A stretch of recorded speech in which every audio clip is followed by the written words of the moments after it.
Цаана хүмүүстээ өнөөдрийн хичээлийн сэдэв бол усны нөөц зөв хэрэглээ. Дэлхийн усны дийлэнх хувийг 70 давсархаг ус эзэлдэг. Энэ нь 97.5% юм. 2.5% цэнгэг ус байдаг. За дэлхийн цэнгэг усны ихэнх хувь нь шууд хэрэглэх боломжгүй.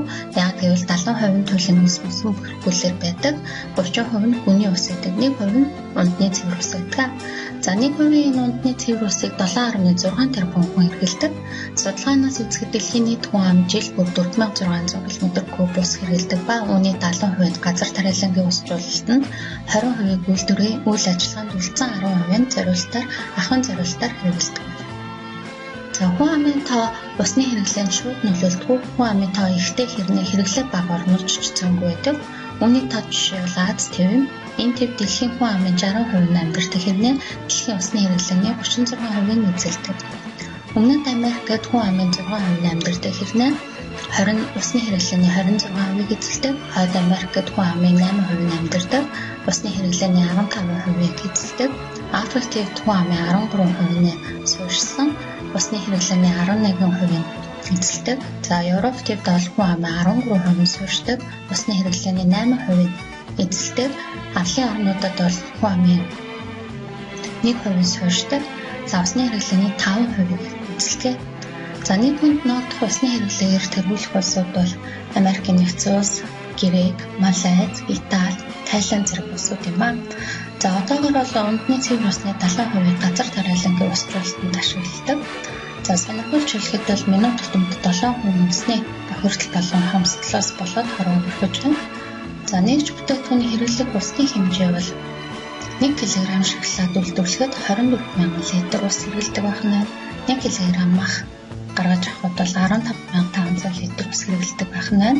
За нэг аяг кофе хэрэглэхэд 140 литр ус зарцуулдаг байна. За ингээд энэ хэрэглээний улмаас бол цэвэр усны эрсдэл үүсэж байгаа юм аа. За дэлхийд дээр бол 783 сая хүн цэвэр усны ачаалттай байна. За энэ юу гэсэн үг юм бэ гэхээр 9 хүн тутмын нэгэн цэвэр ус хүртгүй гэсэн үг.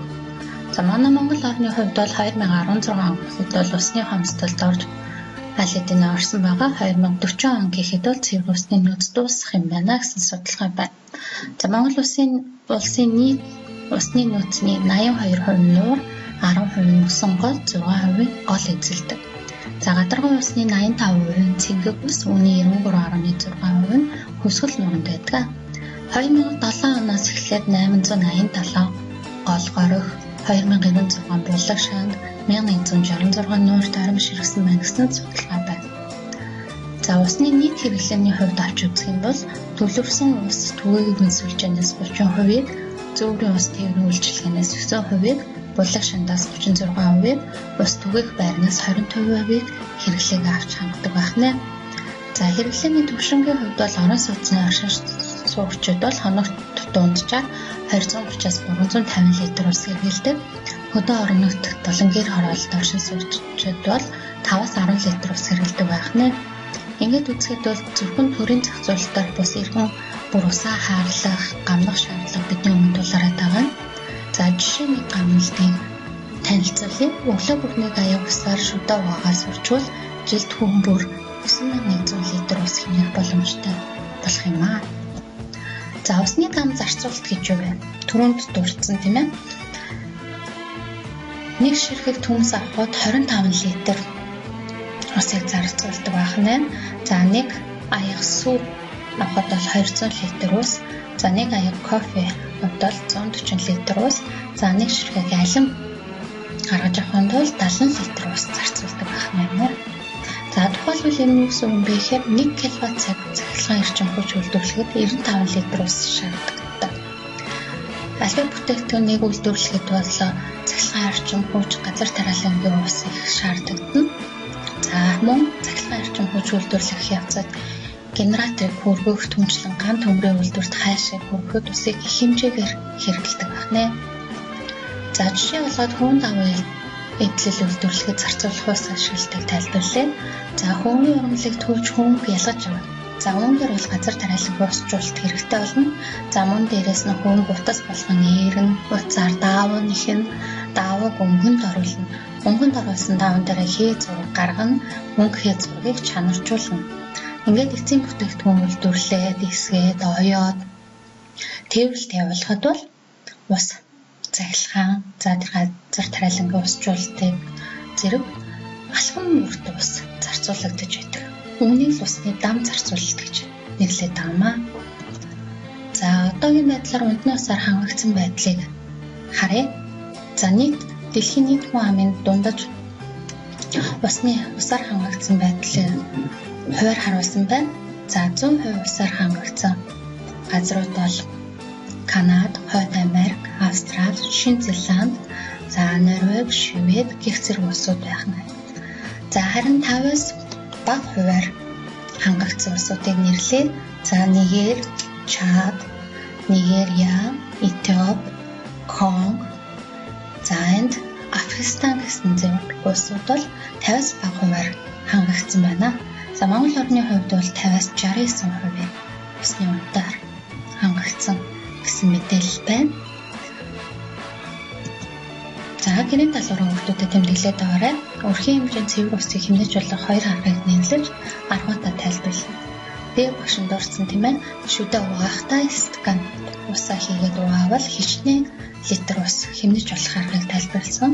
За тэрэн шиг аргууд тайлбарлаарай. Нэрлэж тайлбарлаарай. За хоёрт нь гэр бүлийнхаа 7 хоногийн усны хэмнэлийг дэвтэртэй тэмдэглээд тойрхон диаграм байгуулаарай. За өчигдөр байсан ус өнөөдөр багасаж маргааш байхгүй болч ч мэднэ. За ингээд хичээлдээ идэвхтэй байсан хүүхэд багчуудтай баярлалаа. За хичээлийнхаа төгсгөл тул голын бохирдлыг танилцуулсан бичлэгтэй танилцаарай. За анхаарлаа хандуулсанд баярлалаа. Баяртай.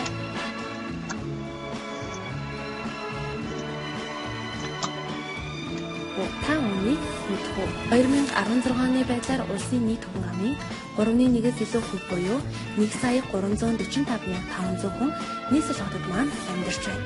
Хүн амын энэхүү нэгтгэшил туул гол бохирдох хамгийн том шалтгаан юм. Нийслэл хот унтны усны 99.8%-ийг туул голоос хангадаг. Хүн ам өсөж төвлөрхийн хэрээр унтны усны асуудал хөндөгдөж туул голын бохирдол ихэлсэн. Туул гол бохирдох шалтгаанууд.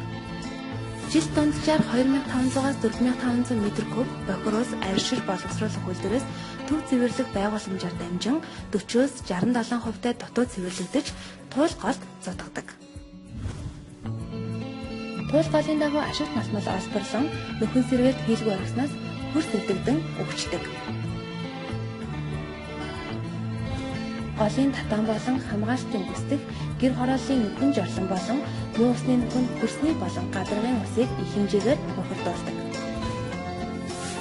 Шар усны үер болон хур борооны усаар хотын үерийн суваг, хуурай сайр, голын татан, гуй жалганд хоригдлогдсон хог хаягдал урсан ирж туул голд үйлддэг.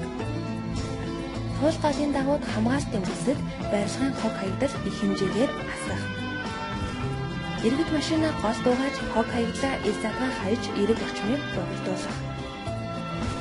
Улаанбаатар хотын нутаг дэвсгэрт 116 км2 талтай ой сан бүхий газарт хамаардаг ба үүнээс 10 хүрэхгүй хувьд голын хамгаалтын зурагсын гай буюу татмын гай эзэлдэг байна.